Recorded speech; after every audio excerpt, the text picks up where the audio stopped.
नमस्कार, मैं हूं नारायण शर्मा और आप देख रहे हैं AINS न्यूज़ 24 चैनल। अब खबरें विस्तार से।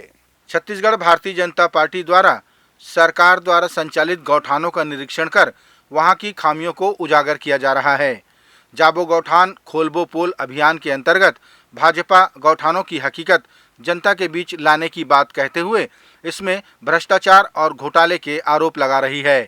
भारतीय जनता पार्टी के इस अभियान को लेकर मुख्यमंत्री भूपेश बघेल ने कहा कि गौठान छत्तीसगढ़ सरकार की नई योजना है। इसमें धीरे धीरे विस्तार किया जा रहा है, लेकिन इसमें भी भारतीय जनता पार्टी को भ्रष्टाचार नजर आ रहा है। सांसदों की टीम आ गई, गुजरात की टीम आ गई, कितनी विधानसभा की टीम आई जो अध्ययन करके जा रही है। अब इनको भ्रष्टाचार नजर आ रहा है। अरे मान लो कोई नई योजना है, नया कार्यक्रम है, कोई एक दिन का नहीं है। आपको बताऊं मैं कि जब गौठान बनाने शुरू किए तो पहले जमीन चिन्हांकित की। जमीन अब 1.5 लाख एकड़ जमीन हम लोगों ने आरक्षित कर ली। उसके बाद फिर उसको कैसे बनाना है उसको बताया, क्योंकि अधिकारी कर्मचारियों को उतना मालूम नहीं था। हम लोग गांव के रहने वाले थे, हमको मालूम है कि उसमें क्या क्या आवश्यकता पड़ती है। तो धीरे धीरे धीरे बढ़ रहे हैं। उसमें तकलीफ क्या हो रही है इन लोगों को। प्रधानमंत्री नरेंद्र मोदी अपने ऑस्ट्रेलिया प्रवास के दौरान जब पापुआ न्यू गिनी देश पहुंचे तो वहां के प्रधानमंत्री ने स्वागत के दौरान प्रधानमंत्री नरेंद्र मोदी के पैर छुए। ये तस्वीर पूरे देश समेत विश्व में चर्चा का विषय बन गई। लेकिन इस दृश्य को लेकर छत्तीसगढ़ के मुख्यमंत्री भूपेश बघेल ने कहा कि विदेश यात्रा से हमारे देश को क्या लाभ हुआ, क्या रणनीति बनाई गई, इन सब चीज़ों को साझा किया जाना चाहिए, न कि किसने पैर छुए, किसके पैर छुए। विदेश जाते हैं तो विदेश से हमारे क्या संबंध बने, उसको देश को क्या लाभ मिला, ये बताना चाहिए। न कि कौन ऑटोग्राफ ले रहे हैं, कौन पैर छू रहे हैं। इससे बहुत ज़्यादा फर्क नहीं पड़ता। यदि कोई राष्ट्राध्यक्ष या प्रधानमंत्री दूसरे देश की यात्रा करते हैं तो उसके कूटनीतिक क्या लाभ हुआ और उसके बाद दोनों देश के आपसी संबंध में कितनी प्रगाढ़ता आई, उसके साथ साथ व्यापार व्यवसाय में कितना इसका इजाफा हुआ। यदि ये आंकड़े आए तो निश्चित रूप से देश के लिए लाभदायक होगा। पैर छुए, गले मिले, ये तो शिष्टाचार है। छत्तीसगढ़ भारतीय जनता पार्टी द्वारा जाबो गौठान खोलबो पोल अभियान जारी है। नेता प्रतिपक्ष नारायण चंदेल और पूर्व मंत्री अजय चंद्राकर अपने अपने क्षेत्रों में गौठानों के निरीक्षण पर निकले। इस दौरान नेताओं ने ग्राम सरपंच और गौठानों में कार्य कर रही महिलाओं से विस्तृत चर्चा की। पिछले 4 दिनों से भारतीय जनता पार्टी गौठानों की हकीकत जानने निकली है। प्रवक्ता संदीप शर्मा ने कहा कि गौठानों के नाम पर करोड़ों रुपए व्यर्थ बर्बाद कर दिए गए। शर्मा ने आरोप लगाया कि गौठानों में जो खाद बनाए भी गए हैं वो उपयोगी नहीं हैं। हम जब गौठानों में जा रहे हैं तो वहां पर ना तो गाय दिखाई पड़ रही है हमको, ना वहां पर कोई चारा दिख रहा है और ना कोई ऐसा चिन्ह दिख रहा है जिससे यह पता चल सके कि इन गौठानों में कोई 300-400 गाय को रखने की व्यवस्था है। व्यवस्था के नाम पर वहां कुछ नहीं है। कुछ छोटे मोटे कंटेनर जरूर बना दिए गए हैं जिसमें ये ड्रामा करते हैं केंचुआ खाद बनाने का। लेकिन वहां पर के बनाए हुए केंचुआ खाद के विषय में भी जब हम ग्रामीणों से पूछते हैं तो उनका कहना है कि इस खाद से हमको सिर्फ नुकसान हुआ है, नुकसान के सिवा कुछ नहीं हुआ। इस खाद को डालने से वन कचरा और भदौड़ी उग जाता है। गाय है नहीं, घेरा है नहीं, उबड़ खाबड़ जगह को गौठान कह दिया गया है। बहुत सारे स्थान में थे जो हमने परंपरागत दहियान है जिसको हम लोग खैरखा डांड कहते हैं, उसी को गौठान कह दिया गया है। इससे अब स्पष्ट हो गया है कि कांग्रेस पार्टी जो कहती है वो करती नहीं। भ्रष्टाचार के यहाँ पर माया जाल है। और जब हमारे लोग वहां पहुंचे गौठानों में तो अब कांग्रेस द्वारा जो मनोनीत कांग्रेस कार्यकर्ता हैं जिनको उन्होंने गौठान का अध्यक्ष बनाया है वो सब बदहवास दिखे। और बहुत से गौठानों में तो कल के या परसों 2 दिन में ही आनन फानन में गोबर ला करके उससे कोई खाद बनाने के काम करने का ड्रामा रचा गया। इससे साफ हो गया है कि गौठानों पर बड़े पैमाने पर घोटाला किया गया है। हम जो आरोप लगाते हैं कि इसमें लगभग 1300 करोड़ का घोटाला हुआ है या इस पैसे का बंदर बाट हुआ है, वह हमारे इस अभियान से अब साबित हो चुका है।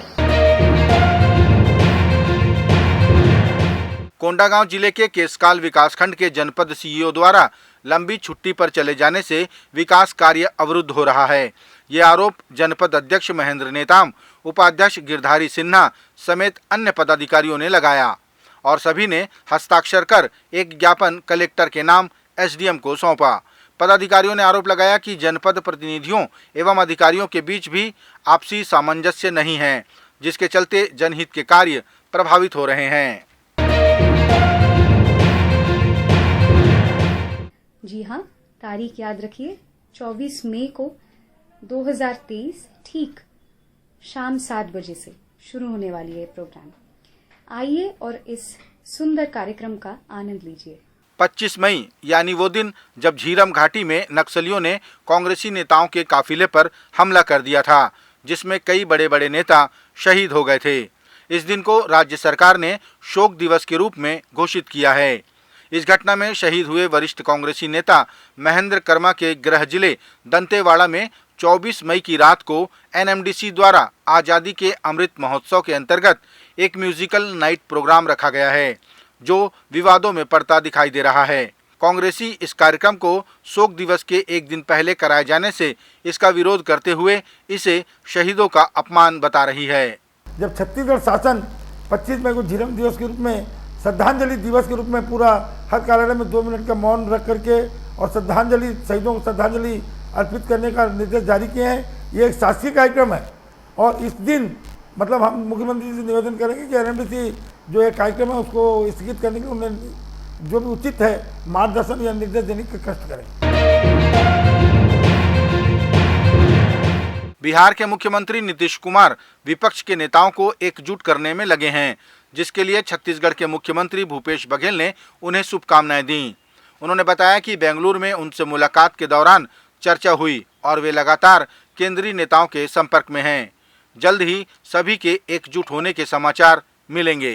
बेंगलुरु में भी जो शपथ ग्रहण था उसमें सभी राष्ट्रीय नेता वहाँ उपस्थित थे, वहाँ भी मुलाकात हुई।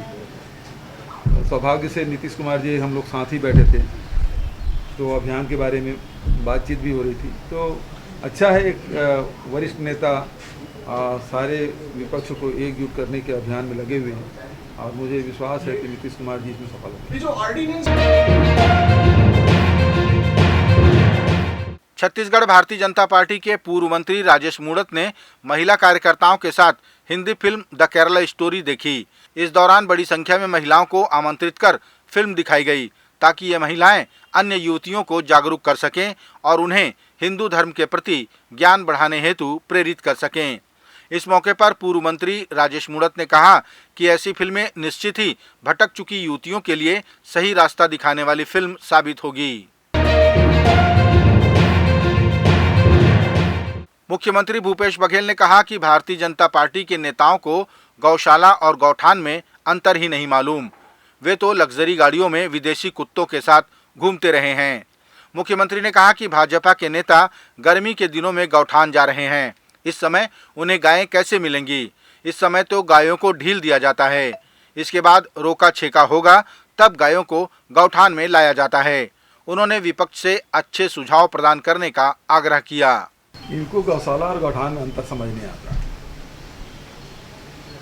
और दूसरी बात ये है कि बड़ी बड़ी गाड़ियों घूमने वाले, उसकी गाड़ी में बढ़िया विदेशी कुत्ते रहते हैं।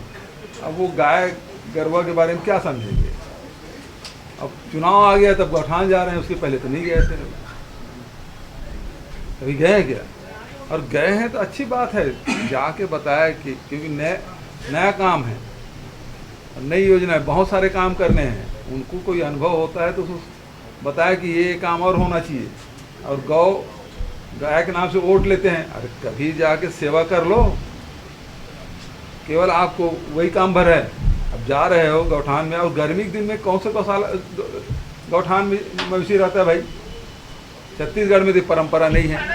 ये तो फागुन महीने के बाद सब वैसे खुले रहते हैं और ये पेड़ के छाया में, नदी नाले किनारे ऐसे बैठे रहते हैं जहाँ पानी है, छाया है और खुले की व्यवस्था है। अब वहाँ गौशाला गौठान में गाय नहीं है। आते इन दिनों को भाई चरवाहे पूछ लो, वो खुद ही चराने नहीं जाता। तो ये गर्मी के दिन में नहीं होता, इसीलिए तो रोका छेका करते हैं। जब फिर शुरू होता है, फसल लगना शुरू होता है, उस समय रोका छेका करते हैं ताकि सब जितने मवेशी सबको इकट्ठा कर लो। वो है। अब इनको तो केवल ये है कि कोई काम धाम तो है ही नहीं, तो जा रहे हैं, अच्छा है, लेकिन कुछ अच्छे सुझाव देना चाहिए। छत्तीसगढ़ प्रदेश कांग्रेस कमेटी संचार विभाग के प्रमुख सुशील आनंद शुक्ला ने पत्रकार वार्ता लेकर भारतीय जनता पार्टी के शासनकाल में हुए गौशाला घोटाले का कच्चा चिट्ठा प्रस्तुत किया। शुक्ला ने गौशालाओं में हुई गायों की मौतों का जिक्र करते हुए गौशाला संचालित करने के लिए दिए जाने वाले करोड़ों रुपए का खुलासा भी किया। शुक्ला ने बताया कि भारतीय जनता पार्टी की सरकार में अपने लोगों को फायदा पहुंचाने गौशालाएं बनवाई जाती थीं और करोड़ों रुपए का बंदरबाट किया जाता था। साथियों, रमन राज ने गौशालाओं के नाम पे 1677.67 करोड़ रुपए भारतीय जनता पार्टी और आरएसएस के नेताओं को जो गौशाला चलाते थे उनमें बंदरबाट कर दिया। 15 साल में रमन राज के दौरान 70,000 से अधिक गायों की मौतें भूख से हुई, चारा नहीं खिलाने के कारण हुई, गौशाला में हुई। साथियों, वह भीभत्स मंजर आज भी याद आता है जब सगुन गौशाला में आप सबको साथ लेके कांग्रेस पार्टी के तत्कालीन प्रदेश अध्यक्ष और नेतागण गए थे। जैसे ये कमरे का दरवाजा खोला गया, दरवाजे के साथ 3 से 4 गाय मरी हुई अवस्था में आई और वहां पे लगभग 58 गाय मृत प्राय स्थिति में थे जो नहीं जी बची। भाजपा का नेता उस समय उस गौशाला में गायों को कटवा के उनके मांस को तालाब बना के रखा था जिसमें वो मछली पालन करता था। गायों के मांस को उस समय वह मछली के चारे के रूप में उपयोग करता था। गायों की हड्डी का, गायों के चमड़े का व्यापार करता था और उस नेता की गौशाला में बाकायदा भारतीय जनता पार्टी के चुनावी चिन्ह कमल का निशान बना हुआ था उस गौशाला के दरवाजे पे। साथियों, 15 साल तक भारतीय जनता पार्टी के नेताओं ने गौशाला के नाम पे अनुदान को खाया। गाय भूखी रही, भारतीय जनता पार्टी के नेताओं का पेट भरते रहा। अंबिकापुर के गांधीनगर थाना क्षेत्र के अंतर्गत सामरी विधायक चिंतामणि महाराज के दामाद के यहां बीती रात चोरों ने हाथ साफ कर दिया। जब चोरी की ये वारदात हुई तब घर के सभी सदस्य एक शादी समारोह में गए हुए थे। चोरों ने घर से नकदी और सोने चांदी के जेवरात पर हाथ साफ किया और घर के सामान को उथल पुथल करते हुए घर में लगे 12 सीसीटीवी कैमरों के साथ डीवीआर को भी ले गए।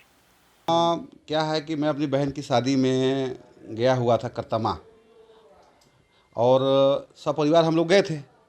कल लगभग शाम 4 सवा 4 बजे जब सवेरे आए तो देखे कई दरवाज़ों के कुंडी टूटे हुए, सामान बिखरा हुआ।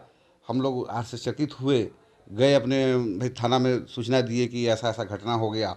और जब पुलिस आई यहाँ पे तो समझ में आया कि चैन, कुछ नगद और दरवाजे का मतलब दरवाजे पूरे रूप से टूटे हुए, सामान बिखरा हुआ।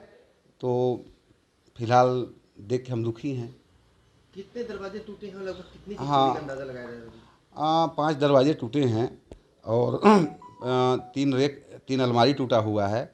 और अभी फ़िलहाल जैसे जो समझ में आया है, हमारा एक चैन जो लगभग 2.5 लाख का और 25,000 कैश और कुछ चांदी के पायल वेल, तो 3.25 का फ़िलहाल अनुमानित चोरी का मतलब है। और जैसे जैसे सामान समेटेंगे हम लोग जो इधर उधर है और रूम को देखेंगे, क्योंकि अभी तक हम लोग टच किए नहीं है। बोला गया कि भाई पुलिस आ रही है, फ्रांसिक टीम आ रही है, देखेंगे क्या है कैसा है, उसके बाद आप सामान को अपना रखिएगा। तो उसके बाद एक्चुअल में समझ में आएगा कि उस वस्तु स्थिति क्या है। अभी तो 3 और 3.25 के बीच। ये थे आज के प्रमुख समाचार। आप देख रहे थे AINS न्यूज़ 24 यूट्यूब चैनल। कल फिर मिलेंगे ताज़ा तरीन समाचारों के साथ। तब तक रोजाना की खबरों के लिए आप हमारे लोकप्रिय यूट्यूब चैनल AINS न्यूज़ 24 को सब्सक्राइब, लाइक और शेयर करना ना भूलें। नमस्कार।